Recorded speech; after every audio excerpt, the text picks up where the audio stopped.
Let's see this question. Transmission of nerve impulse is unidirectional due to.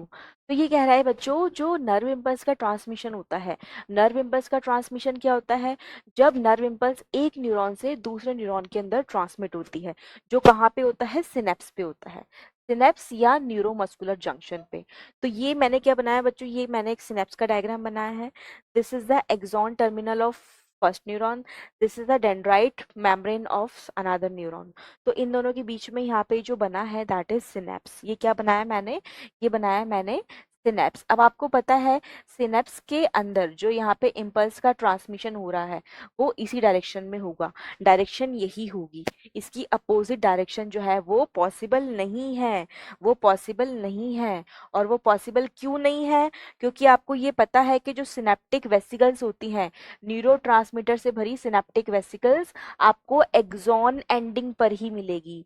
कहाँ मिलेगी? ये जो सिनेप्टिक वेसिकल्स हैं ये आपको एक्सॉन एंडिंग पर ही मिलेगी। और इन सिनेप्टिक वेसिकल्स में ऐसी क्या इंपॉर्टेंट बात है बच्चों?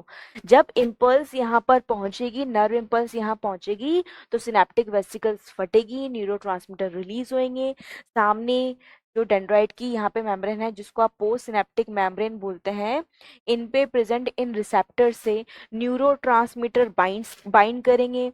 ये न्यूरोट्रांसमीटर जो है, जो इनके अंदर प्रेजेंट है वेसिकल के अंदर, वो न्यूरोट्रांसमीटर यहाँ से रिलीज होकर इन रिसेप्टर से बाइंड करेंगे, तो इम्पल्स का ट्रांसमिशन नेक्स्ट वाले न्यूरॉन में स्टार्ट हो जाएगा।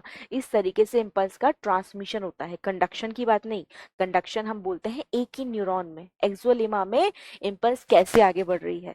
यह ट्रांसमिशन एक न्यूरॉन से दूसरे दूसरे न्यूरॉन में इम्पल्स कैसे मूव करती है, ट्रांसमिट कैसे होती है। तो ट्रांसमिशन यहाँ पे जो हो रहा है केमिकल सिनेप्स में, ये यूनिडायरेक्शनली होता है। और यूनिडायरेक्शनल क्यों है? क्योंकि सिनेप्टिक वेसिकल्स आपको केवल एक्सॉन एंडिंग पर ही मिलती है। ठीक है। तो insulation of nerve fibre by medullary sheath. जो नर्व फाइबर है वो मेडुलरी शीथ से इंसुलेटेड है, क्या इस वजह से ये जो ट्रांसमिशन है वो यूनिडायरेक्शनल है? नहीं। मेडुलरी शीथ का इंसुलेशन केवल एनर्जी हाई प्रोवाइड करता है, जिससे जो कंडक्शन है वो उस एक्सॉन में फास्ट हो जाता है। ठीक है। इसके बाद न्यूरोट्रांसमीटर, अच्छा हाई एनर्जी क्या करता है? एनर्जी हाई मतलब कैसे बच रही है?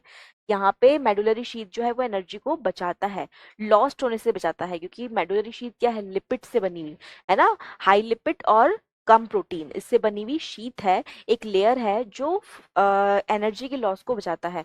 तो ऑब्वियसली एनर्जी का लॉस बचेगा तो एनर्जी ज्यादा बचेगी हमारे पास, तो इसलिए कंडक्शन स्पीड बढ़ जाती है। ठीक है। तो ये रीजन नहीं है। Neurotransmitter release only by axon endings, बिल्कुल सही। जो न्यूरोट्रांसमीटर है वो केवल एक्सॉन एंडिंग से ही रिलीज होते हैं। दैट इज द रीजन कि ये जो ट्रांसमिशन है नर्व इम्पल्स का वो यूनिडायरेक्शनल होता है केमिकल सिनेप्सिस में। फिर है neurotransmitter released only by the dendrite ends. तो क्या आपको दिख रहा है this is a dendrite and? क्या यहाँ पे न्यूरोट्रांसमीटर के वेसिकल्स हैं? नहीं, है ना, तो ये हो जाएगा रॉन्ग। डेंड्राइट वाला पार्ट ये है बच्चों, this is the dendrite end. ठीक है। और ये है एक्सॉन एंड, एक्सॉन एंड या एक्सॉन टर्मिनल। तो ये रॉन्ग हो जाएगा। फिर है sodium pump starts from cyton and then continues into the nerve fibre. जो सोडियम पंप है ये कह रहा है कि साइटोन से स्टार्ट होके नर्व फाइबर में कंटिन्यू करता है, पर ये पूरे न्यूरॉन की मेम्ब्रेन में मिलते हैं, डेंड्राइट में भी मिलते हैं, और ये साइटोन की मेम्ब्रेन में भी मिलेंगे, और ये एक्सॉन में भी मिलेंगे, तो पूरे न्यूरॉन में मिलेंगे।